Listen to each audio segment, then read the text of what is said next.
All right, let's get started. My name is Ryan. I lead the offshore wind commercial team within SGN. I do see many clients that have logged on, names that I recognize, but also a lot of new names today. So I want to thank you all for attending. For those of you that do not know who SGN is, we're headquartered in Oslo, Norway, and we are a market intelligence and data analysis firm for the ocean industries. We operate in three main verticals. That's offshore rigs, shipping, and offshore wind. My focus being 100% offshore wind, and obviously today we speak on offshore wind. But as most of you know, though there are a lot of new names as I mentioned, each month we host a short webinar that covers a current and relevant offshore wind topic. We keep these to 19 minutes, and we do that on purpose. We understand time is precious, and we want to provide you with the highest quality information in a short period of time. We're also very consistent on this, in which we have our webinars on the third Thursday at 3 o'clock of each month. And as most of you know, uh, if you, I do encourage everyone to follow SGN Offshore Wind on LinkedIn and sign up for our newsletter to be kept up to date on all future events, news, and our quarterly reports. Within SGN Offshore Wind, we offer an award-winning subscription-based digital platform that provides transparency and clarity into the global offshore wind market with data in near real time. Our clients are developers, companies within the supply chain, vessel companies, consultancies, and more. And we're primarily helping them with business development, competitive, and strategic analysis. But we're very excited for today's discussion that we have titled Chinese Companies Climbing the European Supply Chain Ladder. And during these next 19 minutes, we'll go into further detail on how Chinese companies have already gained a foothold in the European offshore wind market, and if they will likely continue their efforts to expand into new segments. What can we learn from Chinese companies' previous expansion into international markets? And will they finally break into the European wind turbine market? One of the things I want to emphasize is that all the information that is covered in today's discussion has been sourced from our wind analytics digital platform. Today we have Ajay and Kasper, both from our offshore wind analyst team. And with that being said, I'd like to hand it over to Kasper. So Kasper, why don't you take it away? Thank you, Ryan, for the intro. As mentioned, we will be looking at China and its role in the supply chain for offshore wind projects in Europe. There has been several news stories and some buzz around Chinese suppliers in Europe in the last month, especially linked to turbines and Mingyang. We aim here today to put the topic of Chinese suppliers in Europe a bit into context by looking into some of the recent news, present what Chinese suppliers are doing today, and lastly, give you some thoughts on the landscape in Europe going forward. So, first, some recent headlines. Last month, we saw offshore wind project developer Renexia announce a MOU with Mingyang and the Italian government, aiming to explore a possible Mingyang facility in Italy to produce turbines and to supply the Medwind floating project located off the west coast of Sicily.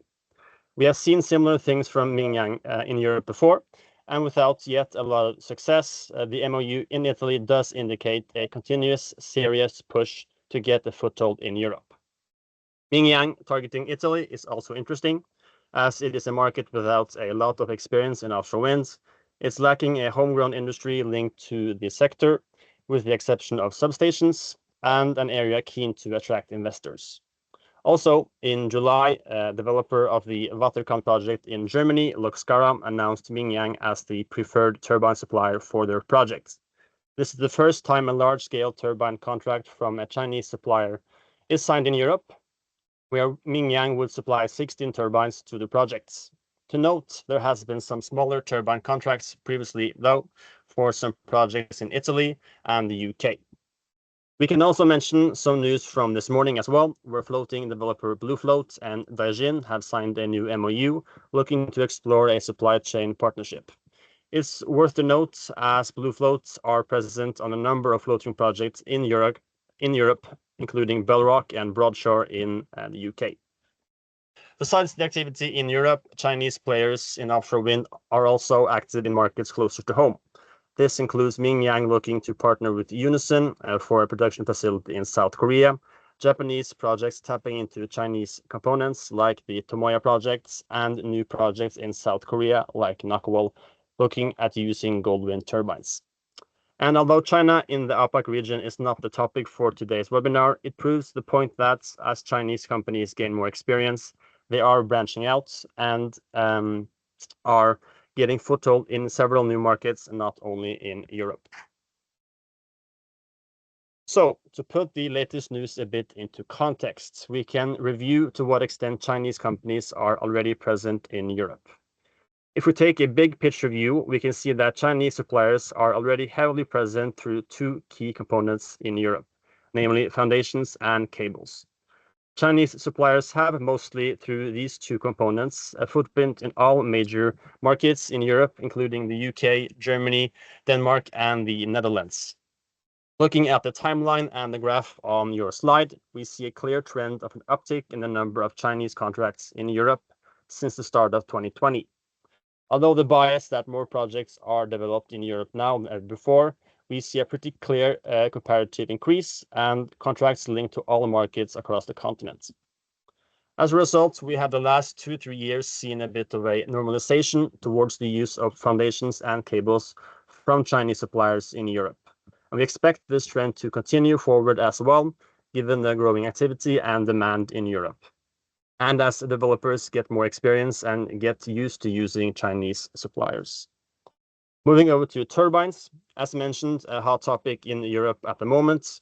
As of now, no major European offshore wind project has Chinese turbines installed. A small exception is, as mentioned, a project in Italy, a smaller port project which uses Mingyang turbines. The question is, however, if we will see a similar trend and a normalization for turbines as we have seen for cables and foundations in Europe in the last years.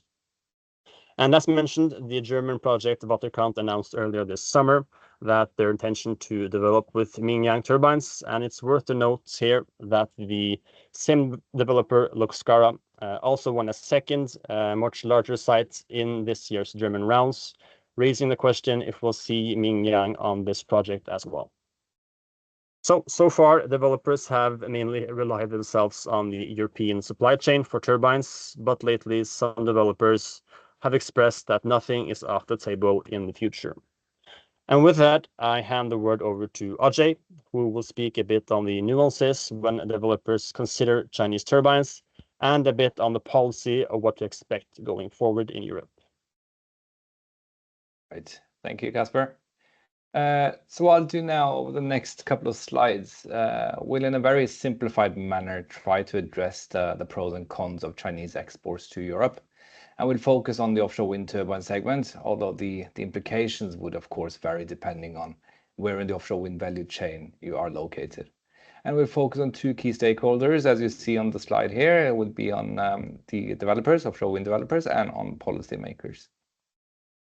So if we start with the developers, the question whether you go for a Chinese or a European or a US turbine predominantly boils down to project economics and any associated tangible and intangible costs.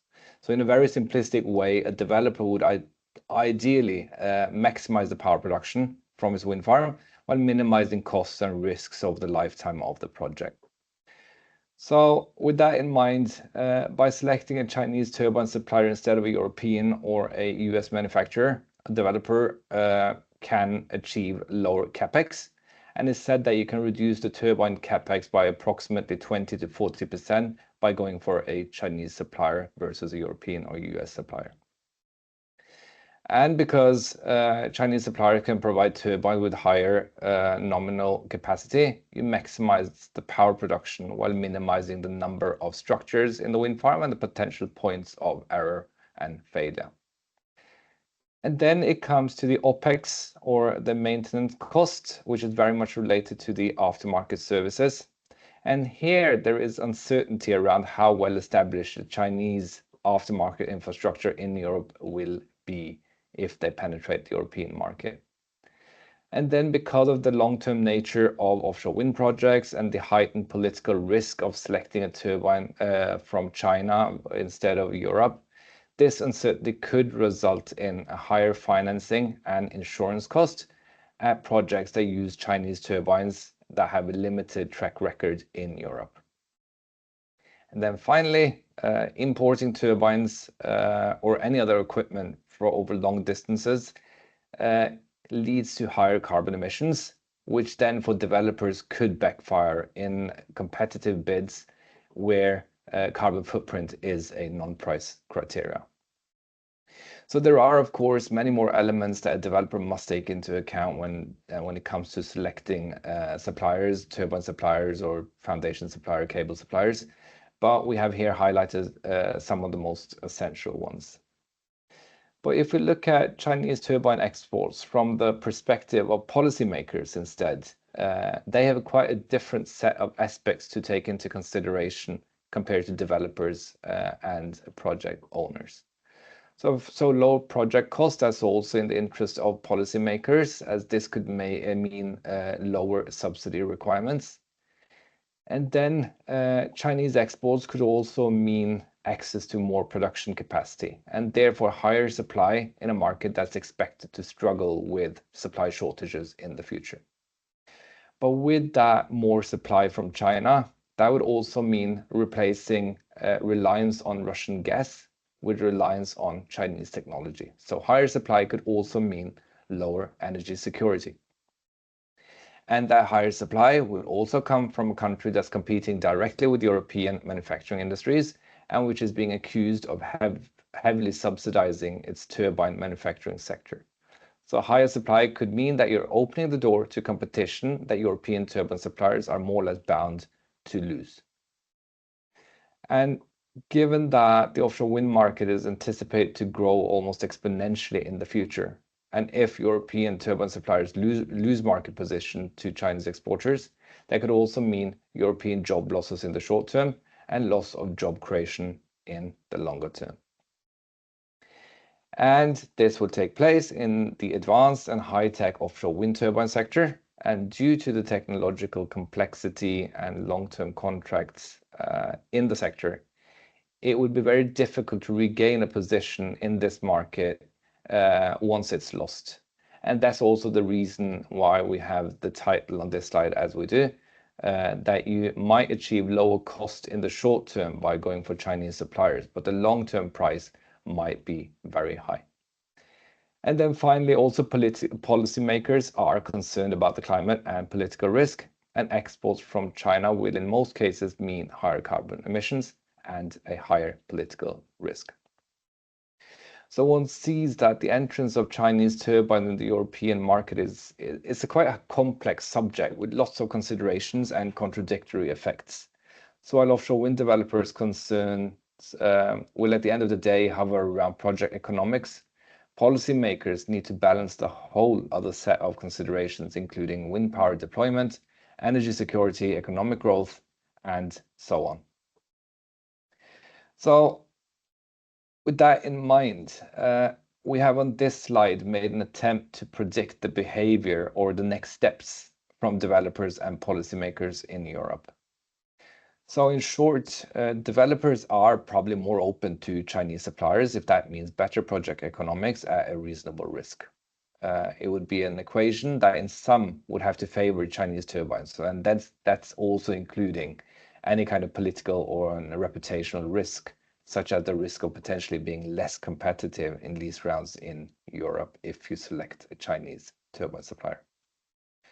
For policymakers, on the other hand, they will attempt to minimize the cost factor that the developers find appealing if they select a Chinese turbine manufacturer, because low-cost turbines from China could potentially wipe out the whole offshore wind turbine sector in Europe. So curbing this cost benefit is important for the policymakers, and it can be done in several ways.